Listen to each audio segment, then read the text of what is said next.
আব্দুর রহমান ইবনে আউফ রাদিয়াল্লাহু তাআলা আনহু, ওনার সাথে ভ্রাতৃত্বের বন্ধনে যে সাহাবীকে বিশ্বনবী আবদ্ধ করে দিলেন, ওনার নাম হচ্ছে সাআদ ইবনে রাবিয়া। মদিনার অনেক বড় ব্যবসায়ী।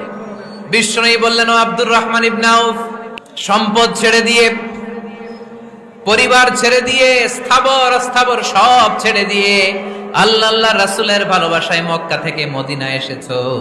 মদিনায় তোমার চিন্তা নাই, সাদ ইবনুর রবিকে আমি তোমার ভাই বানিয়ে দিলাম।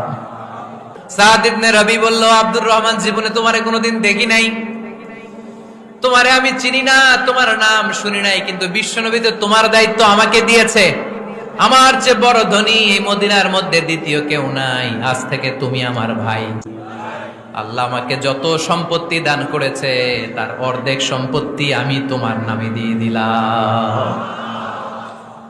ও আব্দুর রহমান ইবনে আউফ, শুধু তাই নয়, রব্বুল আলামিন আমাকে দুইজন স্ত্রী দিয়েছে। কয়জন? তুমি দেখো আমার কোন স্ত্রীকে তোমার বেশি ভালো লাগে, যার নাম তুমি বলবে সাথে সাথে আমি তারে তালাক দিয়ে দিব।